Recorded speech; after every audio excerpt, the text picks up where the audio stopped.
Olá pessoal, sejam bem-vindos aqui ao nosso segundo vídeo, a segunda parte aqui do vídeo, né, que eu vou gravar com o informativo extraordinário do Superior Tribunal de Justiça, esse aqui de edição número 25, a edição número 25, que corresponde aos julgados que o STJ reputou mais importantes, né, que estão listados aqui como informativo extraordinário do primeiro semestre de 2025. Esse aqui de direito público, né? Nós paramos aqui na página 11 em relação ao vídeo anterior e vamos dar continuidade. Eu já adianto que os três primeiros julgados, principalmente os dois primeiros aqui dessa etapa aqui que a gente está iniciando agora, eles não são de tanta importância. Eu vou logo ao primeiro, cujo destaque é o seguinte: é vedada a compensação cruzada de débitos previdenciários com créditos tributários apurados antes do E-Social. Pessoal, compensação é um instituto de extinção de obrigações, né? Vocês sabem que tem um brocado no direito civil que diz que a obrigação nasce para morrer. É verdade. A obrigação, o desejo dela ao nascer é que ela morra, é que ela seja extinta. Você quer que ela seja paga, você quer que ela seja quitada, de algum modo que ela desapareça, né? Então, a compensação é uma forma que se encontra de extinção das obrigações quando, simultaneamente, você é credor do seu devedor, o seu devedor é seu credor. Então, existem obrigações recíprocas e elas são encontradas nos limites, né, é, é, dos seus respectivos valores, né? No direito tributário há também a possibilidade de compensação, né? Inclusive, pela jurisprudência do STJ, quando alguém paga um tributo indevido e esse tributo você busca na justiça a sua repetição do indébito e ao final você sai vencedor, não sei se quantos daqui que me assistem que já passaram por isso, você tem duas opções, isso está numa súmula do STJ, tá? Você tem a opção de repetir o indébito, ou você tem a opção de expedir o precatório na repetição do indébito, você tem a opção de repetir, de expedir o precatório ou compensar. Muita gente opta pela expedição do precatório. Mas quem tem tributos, quem é devedor frequente de tributos, como empresas, costuma optar pela compensação. Qual é a vantagem da compensação? Você deve algo corriqueiramente ao fisco.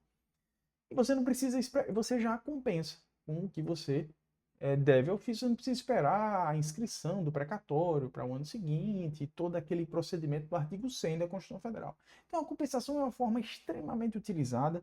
Existe um instituto, uma técnica do processo administrativo tributário que é a PERDECOMP, né?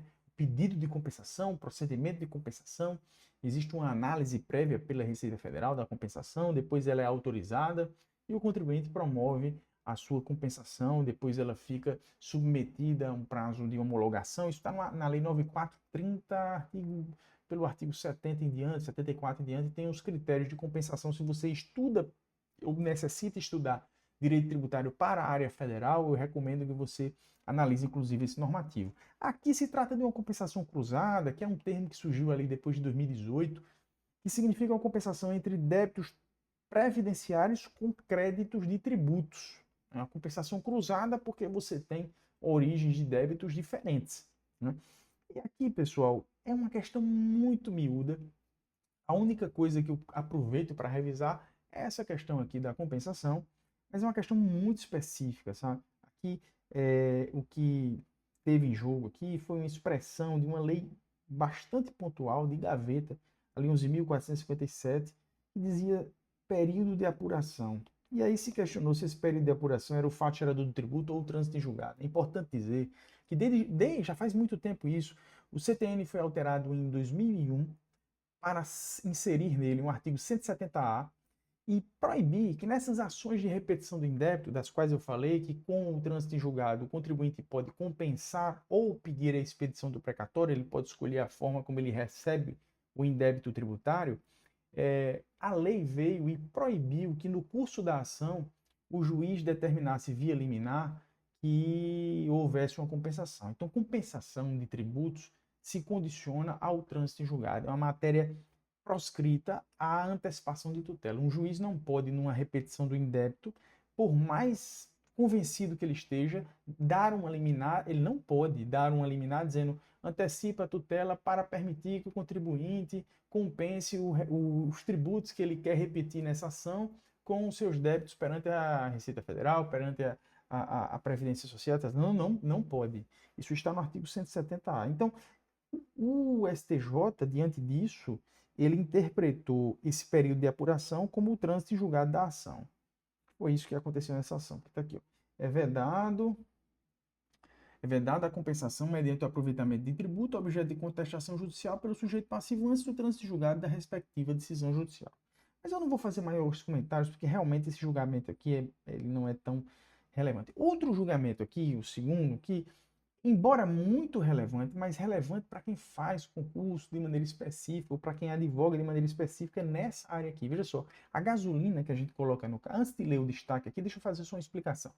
Vou fazer duas explicações sobre o que estava sendo tributado aqui, no caso, a pretensão do contribuinte, né, e o tributo aqui, de que se trata. Primeiro é o seguinte, o cidadão aqui, ele adquire um tipo de álcool para misturar num tipo de gasolina e chegar a um terceiro produto e vender ao consumidor final. A gasolina que a gente coloca no carro é só um tipo de gasolina, gasolina tipo C. Mas existe uma gasolina pura, que é a gasolina tipo A, que ela recebe uma mistura de álcool anidro e a partir dessa mistura você obtém um terceiro produto, que é a gasolina tipo C. Certo? Então, quem vende gasolina tipo C compra de distribuidores o álcool anidro. Três produtos aqui, dois se misturam para atingir um terceiro. Compra o álcool anidro, compra a gasolina A e produz a gasolina C, que vai ser colocado nos nossos veículos, né? Aqui, quando você tem receita ou faturamento, você tem PIS e COFINS. O PIS e COFINS ele pode ser monofásico ou ele pode ser não cumulativo. A Constituição Federal permite que você apure o PIS e COFINS num regime não cumulativo.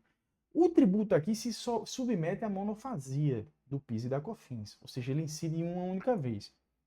Teoricamente, isso vedaria qualquer tipo de creditamento. Porque o PIS e COFINS não cumulativo, pessoal, a lei permite que haja um tipo de creditamento como se fosse um regime não cumulativo, mas não é o regime não cumulativo clássico dos impostos sobre o consumo, como o ICMS e o IPI, tá? Não é. É uma não cumulatividade formulada pela lei mediante atribuições de créditos, tá? De créditos. O STJ decidiu, em síntese, que ainda que se trate de monofasia, a lei admite que aquele que adquire o álcool anidro para misturar na gasolina A e obter a gasolina C pode se creditar dos tributos que incidiram, do tributo que incidiu a título de PIS/COFINS na etapa anterior, no caso, em quem lhe vendeu o álcool anidro. Essa é a tese do STJ e eu leio o destaque. O etanol anidro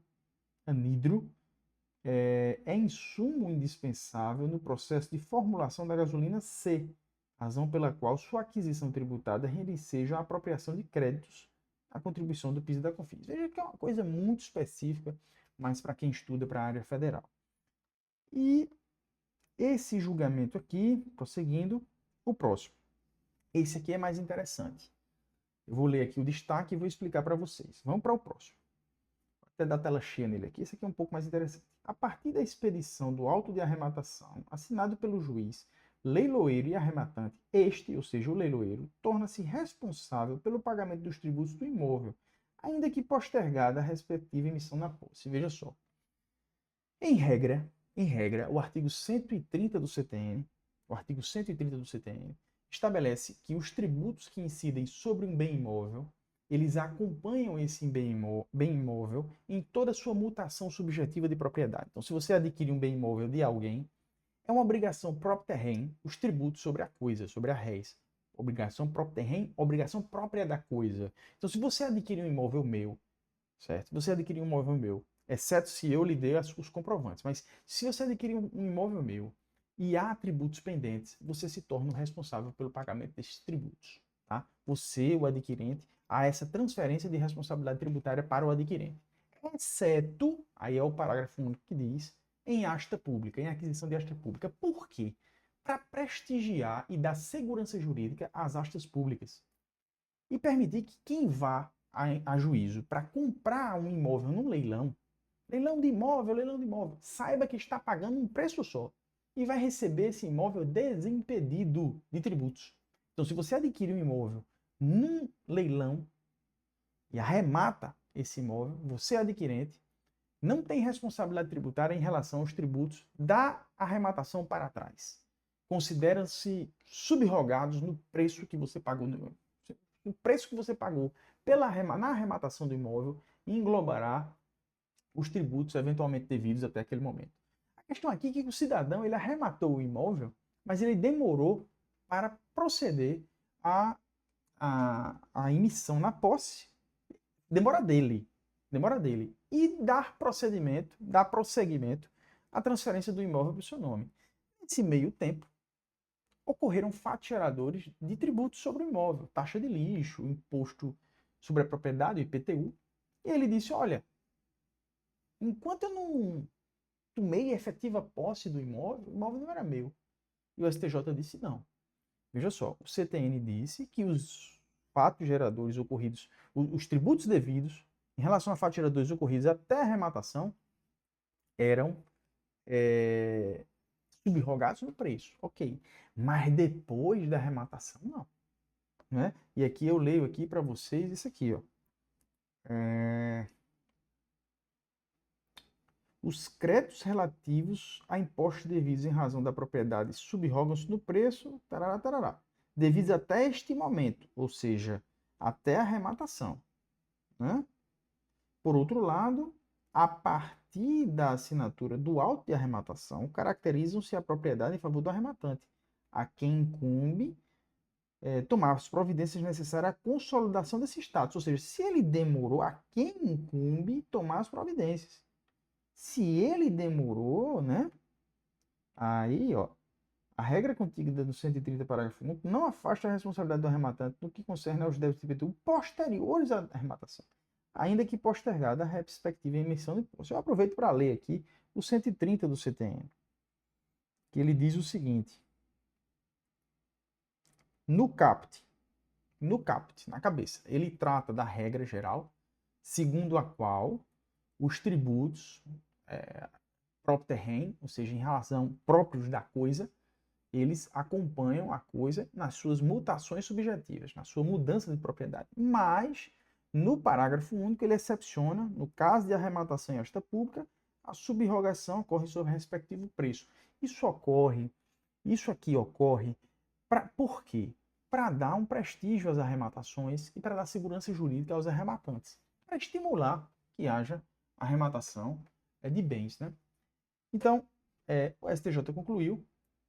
Se a gente prosseguir aqui, cadê? Ah, eu que tenho que mudar aqui, perdão. O STJ concluiu que, a partir da expedição do auto de arrematação, assinado pelo juiz leiloeiro arrematante, esse torna-se responsável pelo pagamento dos tributos doravante, né, para a frente dos tributos do imóvel, ainda que postergada a respectiva emissão na posse. Vamos dar continuidade aqui. Esse julgamento aqui tem como contexto, esse outro julgamento aqui, que a gente passa a comentar, tem como contexto empresa de prestação de serviço de transmissão de energia elétrica que, para desempenhar este serviço público, ou seja, de transmissão de energia elétrica, realizou determinadas construções, determinadas obras, né, acessórias à prestação do serviço de transporte de energia elétrica. A energia elétrica é um bem móvel e a atividade da empresa é, na condição de concessionária de serviço público, fazer essa transmissão desse bem móvel. Ela precisou realizar serviços de obra e de engenharia para a consecução dessa finalidade. A questão é que o fisco tentou aplicar as alíquotas como se de construção civil fosse a atividade, em razão dela ter realizado esses serviços de obras. E o fisco considerou globalmente a sua atividade fim para aplicar, o fisco não, o STJ considerou a sua atividade fim, no caso de transmissão de energia elétrica, para aplicar a alíquota de transmissão de energia elétrica, desconsiderando, na verdade, considerando como meramente acessória essa atividade de construção. Né? E aí, o destaque do julgamento é este. a concessionária de serviço público de energia elétrica, ainda que desempenhe obras de engenharia de modo incidental, necessárias à satisfação do objeto contratual, ou seja, necessárias ao transporte do bem móvel, que aqui é energia, não deve ser tributada como empresa de construção civil, pois as suas receitas não decorrem dessa espécie de atividade empresarial, sendo aplicáveis, portanto, esses percentuais de presunção de lucro, que são mais favoráveis para a transmissão de energia elétrica do que para a construção civil. Tá? Então, esse é o julgamento. Julgamento simples, direto, não tem muito o que a gente discorrer. Vamos para o próximo. Este próximo aqui, o destaque é o seguinte, anote aí. A tributação da contribuição previdenciária sobre a receita bruta, CPRB, ocorre mediante inclusão em sua base de cálculo dos tributos incidentes na operação comercial, até mesmo dos valores relativos à própria CPRB. Isso chama, pessoal, de cálculo por dentro do tributo, quando o próprio tributo integra sua própria base de cálculo. Veja só, a CPRB é uma contribuição previdenciária sobre a receita bruta substitutiva da contribuição incidente sobre a folha de salário. Então, em regra, quando você contrata alguém, enfim, quando uma empresa contrata alguém, ela paga uma contribuição previdenciária sobre a sua folha de pagamentos. A lei permite, em algumas circunstâncias, que ela opte por pagar esse tributo sobre a sua receita bruta e não sobre a sua folha de pagamento, certo? O tributo sofre uma modificação substancial autorizada pela Constituição, em primeiro lugar, lá no artigo 195, e depois pela legislação. E houve muita discussão, principalmente depois do tema 69, clássico tema 69 da repercussão geral, que excluiu o ICMS da base de cálculo do PIS e da COFINS, né, que também incide sobre a receita bruta, e essa CPRB, ela também teria a exclusão do ICMS, se ela também teria a exclusão da sua própria base de cálculo, vai dando esse cálculo por dentro. E os tribunais, o STF, o STJ, assim como nesse julgamento, vem referendando a inclusão de outros tributos na base de cálculo da CPRB. Inclusive, no tema 1048, que até o STJ cita aqui, ó, o próprio STF, no julgamento do tema 1048, de repercussão geral, entendeu pela impossibilidade da extensão da razão de decidir do tema 69 para a hipótese dos autos, na qual se discute precisamente a inclusão do valor do tributo, incidência por dentro, na base de cálculo da CPRB. Naquele julgado, decidiu o STF que, tema 1048, é constitucional a inclusão do ICMS na base de cálculo da CPRB. Né? O STF excluiu o ICMS da base de cálculo do PIS e da COFINS, mas no caso da CPRB, que é uma contribuição cujos contornos são diferentes, mas termina tendo a mesma base de cálculo, né? A receita bruta, né? Faturamento, receita bruta, a lógica foi diferente. Também é um caso pontual e sem muitas delongas aqui. Vamos seguindo aqui. Esse também é muito pontual. Aqui foi um professor de uma universidade aqui, que já é de direito administrativo. Ele foi professor, ele ingressou na carreira do magistério na UFFS em 2012 e em 2017 ingressou na UFRG sem solução de continuidade. E aí ele tentou aproveitar o tempo de serviço na instituição anterior, ou seja, essa instituição que ele entrou em 2012 na UFFS, para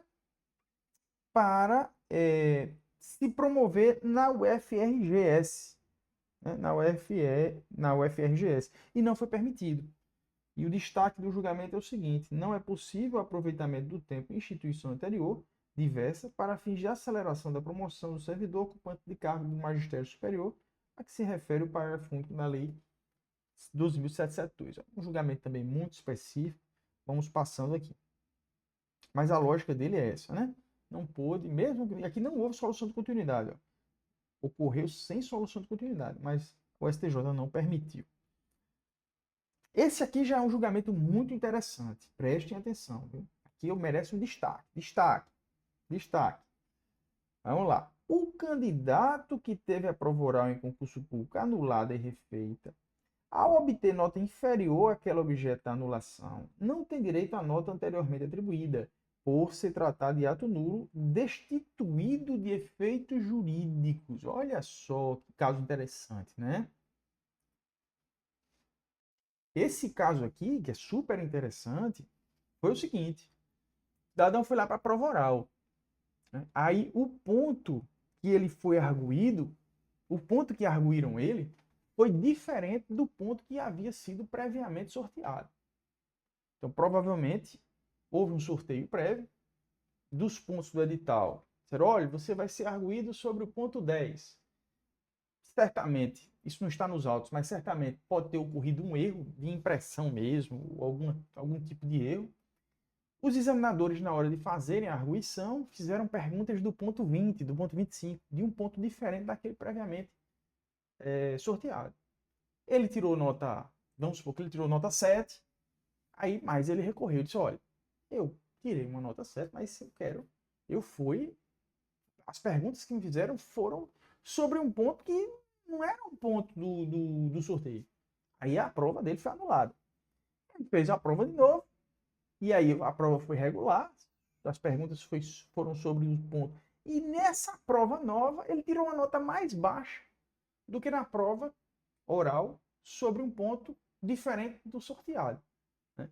Então, ele se deu melhor na prova oral quando perguntado sobre um ponto do edital diferente do que ele tinha sido sorteado. Quando foi realizada a nova prova, obviamente agora de maneira regular, fazendo-se perguntas na prova oral sobre o ponto previamente sorteado, ele tirou nota menor. Aí ele pegou e disse, não, mas peraí, agora eu quero a nota anterior, eu vou ser prejudicado e tal. E aí o STJ disse que sim, infelizmente, o ato anterior, ou seja, a arguição sobre ponto diverso do edital, ainda que essa questão tenha sido levada pelo próprio candidato, não foi uma autotutela, foi um recurso administrativo, foi ele mesmo que levou essa questão para o conhecimento da banca, mas uma arguição sobre um ponto diverso daquele do edital é nula, né? Interessante esse caso. Ele terminou se prejudicando, né? Eu me coloquei aqui no lugar dele. Cinge-se a controvérsia em saber se, em concurso público, o candidato tem direito à atribuição de nota máxima originalmente obtida em bloco anulado, devido à verificação de ilegalidade na primeira missão. Olha só. Foi arguído sobre ponto temático diverso do previamente sorteado. Interposto o recurso administrativo, requeriu a majoração de sua nota ou a anulação.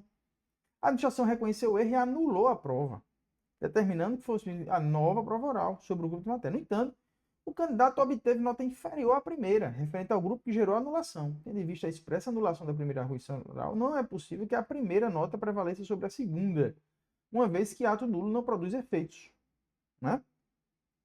Interessante isso, né? Ele provocou a anulação e o resultado final de todo o processo é que ele terminou com uma nota mais baixa. Mas vamos para o próximo. Aqui um julgado de direito administrativo também. Né? Mistura aqui direito administrativo, improbidade administrativa. Destaque é o seguinte: embora os prazos prescricionais de ação de improbidade sobre a redação anterior da lei, da lei nova, né, possam seguir o artigo 115 do CPC, os marcos interruptivos permanecem regidos pelas normas civis e administrativas, diante da ausência de remissão a regras penais. Né? Na redação vigente da lei, à época dos fatos, né, houve uma remissão à aplicabilidade dos prazos prescricionais do direito penal. Mas o infrator, né, o ímprobo, quis aplicar também os marcos de interrupção e de suspensão do direito penal. Na verdade, a lei administrativa tomou o prazo, o lapso temporal, mas não os marcos de interrupção e suspensão desse prazo. E aí, pela literalidade da lei, não se interpretou que ele poderia ser beneficiado por um... Aliás, a persecução poderia ser beneficiada por uma das causas do Código Penal de interrupção da prescrição, tá? É um caso também muito pontual aqui, tá, pessoal? Vamos seguindo aqui. Esse aqui é interessante, veja só. É inexequível, aqui é desapropriação do direito administrativo. É inexequível o capítulo de sentença de ação de desapropriação que condena ao pagamento de juros compensatórios, se o imóvel possui graus de utilização da terra e eficiência, graus de utilização da terra e de eficiência na exploração iguais a zero, com emissão na posse posterior a 5 de maio de 2020, ou de 2000, certo? Pessoal, o que acontece aqui? Nesse caso aqui, que é regido pela redação dada ao Decreto-Lei 3365, dada pela medida provisória 2027 de 2000, do ano 2000, né? O que acontece aqui é que os juros compensatórios, o que é um juro compensatório? O juro compensatório é o que você paga em compensação a o fruto civil de um bem. Exemplo clássico. Vamos supor que você tenha uma casa que está alugada. E este aluguel lhe rende 5 mil reais por mês. E de algum modo você perde essa propriedade. Enfim, não quero estender o meu exemplo, mas você perde essa propriedade. Se você perdeu essa propriedade, o que é que ela lhe gerava, né? Ou tinha a capacidade de gerar para você de fruto civil. O que é o fruto civil? O fruto civil é aquilo que você extrai da coisa sem consumi-la. É diferente do produto civil. O produto civil é aquilo que você extrai da coisa consumindo-a. O fruto civil você extrai da coisa sem consumi-la. Se você retira algum bem, um fruto de uma árvore, você não deteriorou a árvore. Você simplesmente retirou o fruto. Se você recebe um aluguel do imóvel, você não deteriorou o imóvel necessariamente. Se você deteriorou o imóvel, se o ocupante deteriorou o imóvel, provavelmente ele vai ter que lhe entregar nas condições que recebeu. Né? Então isso aí é uma outra coisa. É o fruto civil, é o rendimento. É como você que tem um dinheiro aplicado e ele rende, né, um juro compensatório. O juro compensatório é aquilo que é devido em compensação pela utilização do teu patrimônio, do teu capital. Quando você tem uma desapropriação, você vai aferir, né? E nesse exemplo que eu dei, por exemplo, do imóvel, se você perde esse imóvel, o que é que você perdeu? Você vai ter que ser compensado pelo fruto civil que aquele imóvel lhe gerava. Né? Quando você perde uma propriedade por uma desapropriação, o grau de utilização, que ele diz assim, o grau de utilização e de eficiência, grau de utilização da terra e de eficiência, ele vai aferir justamente o fruto civil, o fruto que o imóvel pode lhe dar, pode lhe gerar. Aquilo que é a utilidade que você pode extrair para o seu sustento, para aumentar o seu patrimônio, etc., a partir daquele imóvel. A sentença transitou em julgado condenando a Fazenda Pública ao pagamento de juros compensatórios. Mas na hora de executar o título, né? Na hora de executar o título se comprovou inexequível, porque ao ferir o grau de utilização da terra e a sua eficiência, chegou-se no grau zero, ou seja, chegou-se na conclusão de que aquela terra ela não tinha a capacidade de gerar frutos civis. Por quê? Eu não sei. Seja porque era uma área de impossível utilização, ou enfim, né? E aí fica uma questão de trânsito. Mas transitou em julgado que eu tenho direito aos juros compensatórios. Sim, mas no cálculo, tudo vezes zero é zero. Na apuração desses juros, chegou-se à conclusão de que o pressuposto, né, do seu cálculo era zero. O grau de utilização era zero. Vou ler aqui para a gente ler aqui os pontos principais, tá?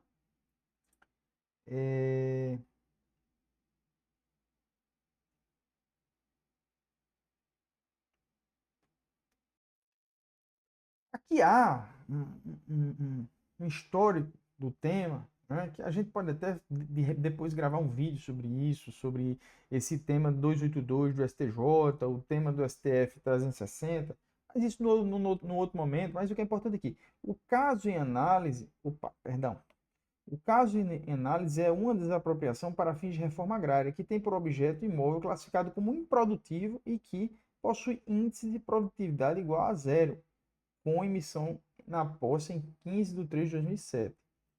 Né? O STJ, inclusive, né, passou a entender que não incidem juros compensatórios nas desapropriações de imóveis com índice de produtividade zero. Né? E aí, pessoal, portanto, né, Se o índice de produtividade é igual a zero, o título no ponto é inexequível, tá? Essa é a tese, né, que ficou aqui, ó.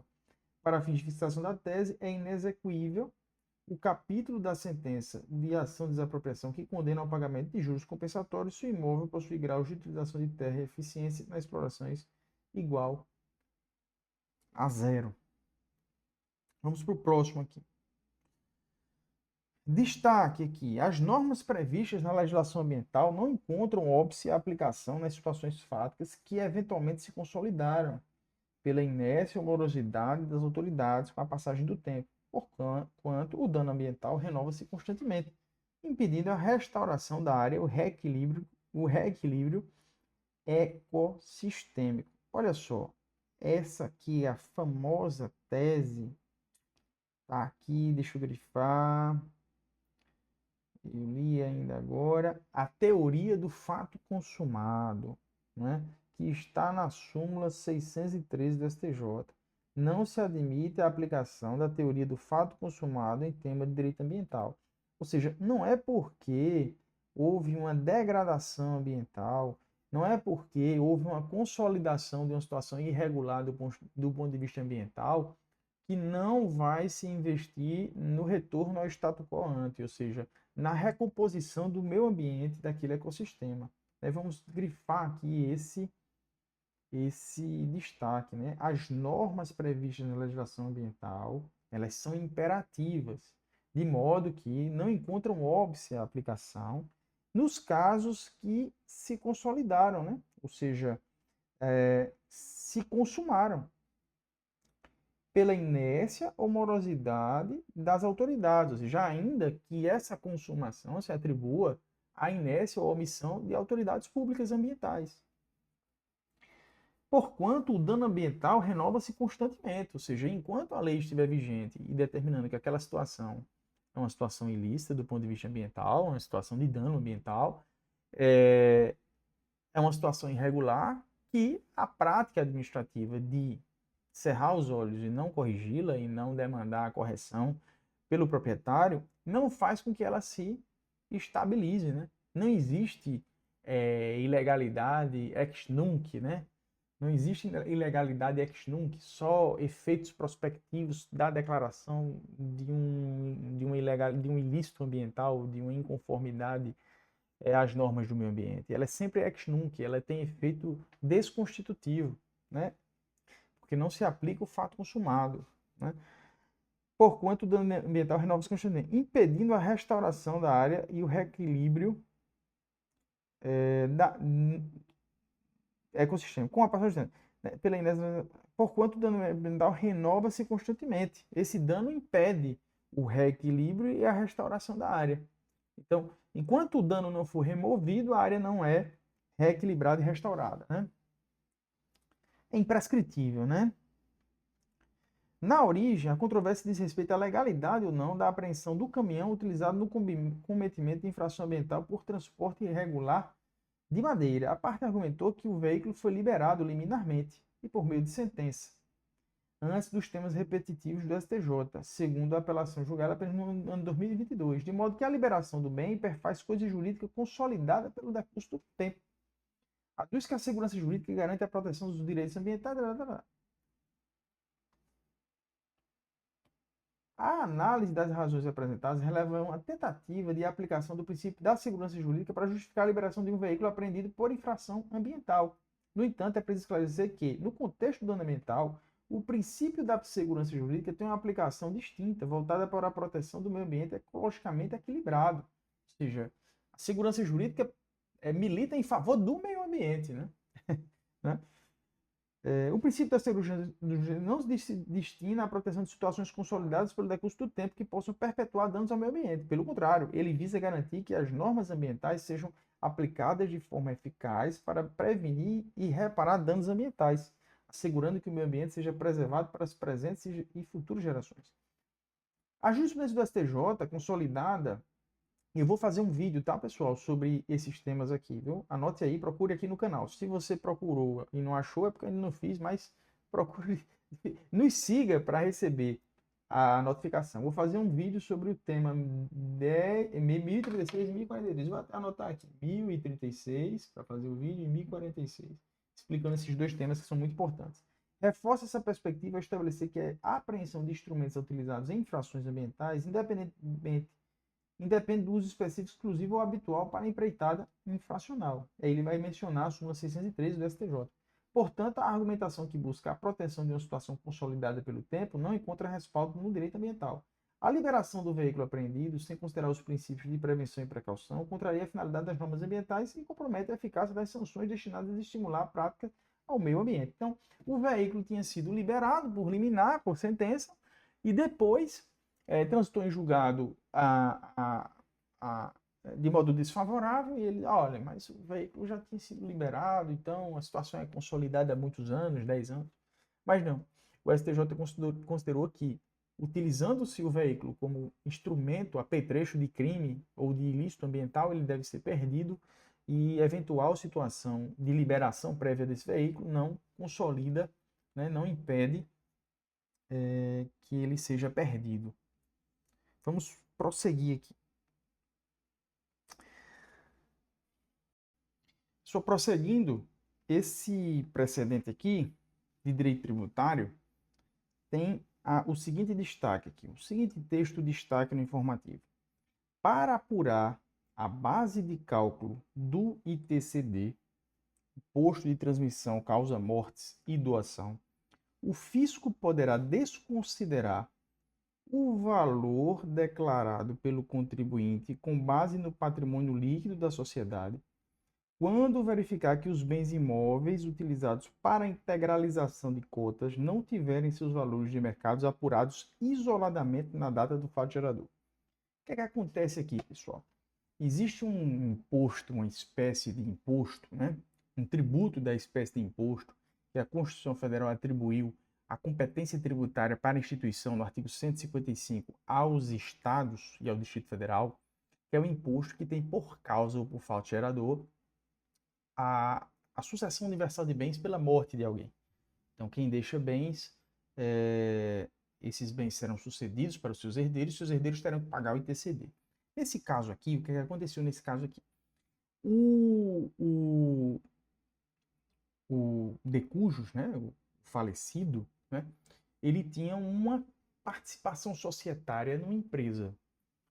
X% das cotas sociais da empresa. Ele falece, ele morre, os seus herdeiros vão fazer a sucessão, e ao fazer a sucessão, para concluir o inventário, eles precisam recolher o imposto de transmissão de causa-morte, né? Causa-morte e doação, no caso aqui, tendo por causa a morte, o fato gerador, a transmissão pela morte, não é? Transmissão dos bens pela morte. O que foi que o fisco fez? O fisco percebeu que aquele percentual que estava indicado na sua lista de bens correspondente a uma cota de uma empresa tinha sido integralizado, ou seja, quando o de cujos, o falecido, ele ingressou naquela sociedade, ele integralizou aquele percentual de cotas com imóveis. E esse valor era, eu até abri o processo para olhar, esse valor era insignificante, estava muito baixo, vamos supor, 90% de participação na empresa tal, correspondendo esse 90% a R$140 mil.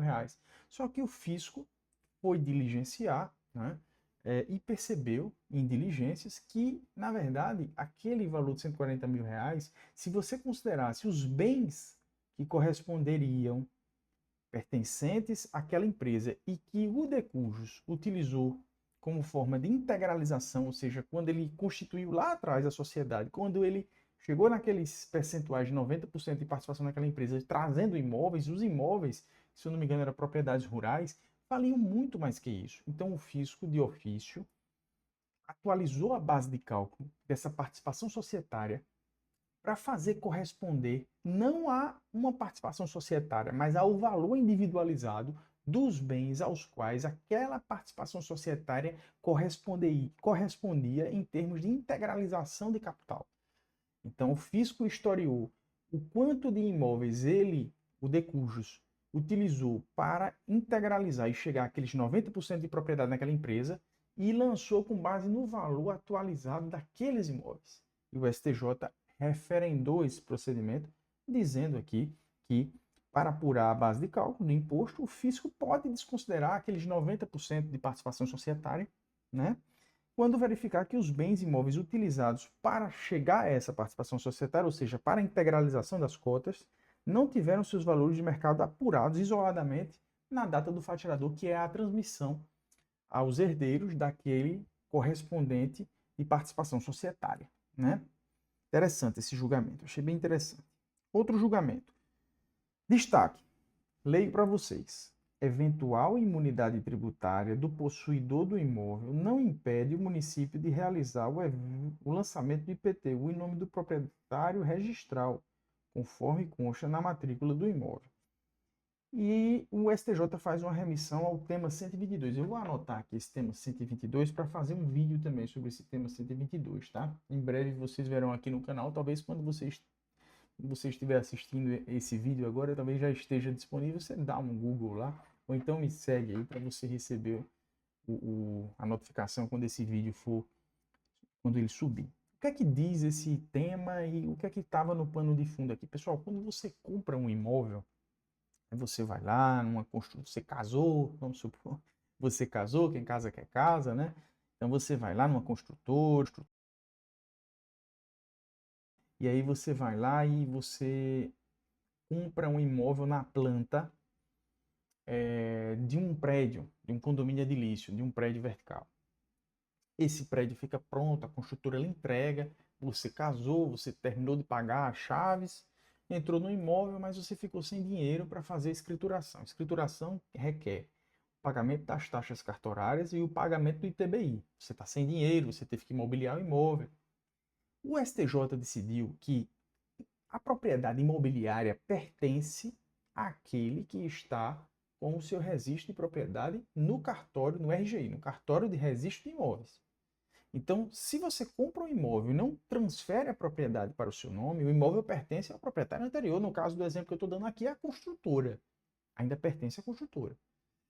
E o STJ decidiu que o município pode, nessas circunstâncias em que existe um proprietário no papel, ou seja, existe um proprietário no cartório e existe um possuidor que o adquiriu, mas ainda não transferiu para o seu nome, por qualquer motivo que seja, ficou com um contrato de gaveta, ou não tem dinheiro para pagar o ITBI ou as taxas de cartório, o que infelizmente é muito comum no Brasil, né?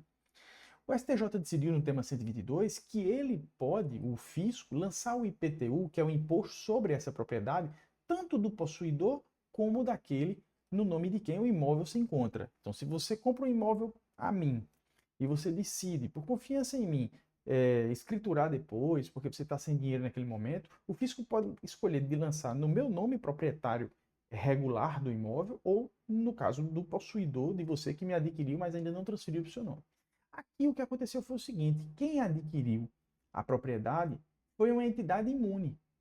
Existe uma imunidade constitucional para impostos e que abrange o IPTU para várias entidades, está no artigo 150 da Constituição Federal. Se não me falha a memória aqui, inciso 4, mas está lá no artigo 150. Existe a imunidade para entidades religiosas, a imunidade tributária recíproca e imunidade, inclusive, condicional, mas imunidade para entidades filantrópicas, que era o caso aqui, uma entidade assistencial. Comprou um imóvel, mas não registrou no seu nome. O anterior proprietário não era imune, era um particular. Ela que adquiriu e estava na posse do imóvel era imune. O município, vendo a situação, lançou o IPTU em relação, tendo como contribuinte o proprietário. Aí vai a entidade filantrópica e diz: peraí, eu comprei esse imóvel e estou na posse dele, e ele está afetado às minhas finalidades assistenciais, que garantem a minha imunidade. Mas eu fiz que chega e digo: mas você não transferiu o imóvel para o seu nome, você está na posse, mas não tem a propriedade. Porque quem tem a propriedade é aquele que tem o seu nome lá no RGI. De acordo com o Código Civil, se transfere a propriedade de imóveis, se eu não me engano, acima de 20 ou 40 salários mínimos, acho que são 20 salários mínimos, ou 40, agora me fugiu o artigo do Código Civil, que você tem que ter o registro de imóvel. As coisas móveis, eu transfiro a propriedade dessa caneta para você pela tradição. As coisas imóveis, pela transferência no Registro Geral de Imóvel. E aí o STJ considerou legítima a cobrança do IPTU, considerando o seu tema 122. Porque nessa circunstância em que alguém é o possuidor, ainda que tenha adquirido o bem, mas não é o proprietário, o fisco pode escolher um ou outro. Um era imune, o outro não era. O fisco lançou no nome do outro, que era o vendedor e estava com o nome ainda, o imóvel ainda em seu nome, tá? Então, eventual imunidade tributária do possuidor do imóvel não impede o município de realizar o lançamento do IPTU em nome do proprietário registral, conforme consta na matrícula do imóvel, para todos os efeitos de direito, embora tenha havido uma transação, uma promessa de compra e venda, enquanto essa promessa de compra e venda não for o contrato se transformar num contrato de compra e venda registrado no registro de imóveis, o imóvel, para todos os efeitos, não pertence à entidade filantrópica, né? Então, essa é a conclusão do STJ. É também um julgado muito interessante, né, pessoal? E agora, será que é o último aqui? Não, penúltimo. Destaque: STJ, penúltimo julgamento desse informativo extraordinário de direito público. Não incide imposto de renda da pessoa jurídica, contribuição social sobre o lucro líquido e as contribuições do PIS e da COFINS sobre as indenizações securitárias de sinistros de automóveis da frota da pessoa jurídica locadora de veículos. O cidadão alugou um veículo, abarroou esse veículo, né? E a pessoa jurídica acionou o seguro e a seguradora fez o pagamento do sinistro, né? Do sinistro em relação ao bem. O STJ entendeu, analisando o fato gerador do imposto de renda, que é a aferição de renda, da contribuição social sobre o lucro líquido, que é o fato gerador, PIS e a COFINS, que é receita ou faturamento, que esse recebimento de indenização em razão da perda de um veículo por uma locadora não era nem renda, nem lucro líquido, nem receita ou faturamento. Então não se amolda a hipótese de incidência de nenhum desses tributos, né? Diz aqui o STJ, a incidência do IRPJ e da CSLL exige a ocorrência de acréscimo patrimonial, né? A indenização securitária, por sua natureza compensatória, não se enquadra nesse conceito, não gerando disponibilidade econômica ou jurídica de renda, né? E aí, ó, os valores recebidos a título de indenização securitária por sinistros ocorridos com bens do ativo imobilizado da empresa não se enquadram no conceito de receita ou faturamento para fins de incidência da PIS e da COFINS. É quando o julgador, né, analisando o fato, que é o ingresso de recursos vindo de uma seguradora em razão de um sinistro com um veículo da locadora, ele analisa se esse fato da vida se amolda às hipóteses típicas, que a gente chama de hipótese de incidência, desses tributos aqui, no caso IRPJ, CSLL, PIS e COFINS, que seria renda, lucro líquido, receita ou faturamento. O STJ disse que não. Também é um julgado muito interessante, né, que analisa a materialidade, o aspecto material dessas hipóteses de incidência desses tributos. Agora sim, o último julgamento, é o último? É o último também simples, tá? Bem simples. As microempresas e empresas de pequeno porte, optantes do Simples, também é um julgamento de direito tributário. Destaque: as microempresas e empresas de pequeno porte, optantes do Simples Nacional, são isentas do adicional do frete ao frete para a renovação da marinha mercante. As microempresas e empresas de pequeno porte, optantes do Simples Nacional, são isentas do pagamento do adicional ao frete para a renovação da marinha mercante. Esse adicional ao frete da renovação da marinha mercante é uma espécie de contribuição geral, é um tributo da União, né? E o Simples Nacional é uma forma de recolhimento simplificada de tributos que abrange uma cesta de tributos que será encapsulada, substituída pela incidência de um percentual. Então, é como se pegasse um conjunto, um balaio, como se diz na minha terra natal, como se pegasse um conjunto de tributos e você considerasse estes tributos pagos, quitados, mediante uma fórmula única e simplificada para empresas de pequeno porte e microempresas. E aqui o STJ considerou que as empresas optantes do Simples Nacional estão dispensadas do pagamento das demais contribuições instituídas pela União, e não aquelas mencionadas no caput, né? Como é o caso da AFRMM, que está dentro dessas contribuições gerais instituídas pela União ou com possibilidade de instituição pela União. E aí considerou-se que está abrangida pela contribuição do Simples e, portanto, substituída e aí fica isenta. Talvez a isenção não seja o melhor termo técnico, mas enfim, considere o termo aqui que o STJ utilizou. Não vamos discutir com o dono da bola, né? São isentas do pagamento da AFRMM, tá? Pessoal, essa foi os nossos vídeos aqui, os nossos comentários, esse informativo extraordinário. E acompanhem aqui o canal, tem vários temas aqui que me pareceram importantes da gente comentar, anotei aqui para fazer alguns vídeos sobre eles. E quando forem liberados, né, o tema 1036, 1046 de direito ambiental e o tema 122, vou programar essa semana para gravar comentários sobre eles, né? E obrigado por ter assistido esse vídeo, obrigado pela sua audiência, obrigado por fazer parte desse grande grupo de estudo aqui comigo e seja muito bem-vindo aqui, seja sempre muito bem-vindo aqui. Um grande abraço e fiquem todos com Deus, bons estudos para todos.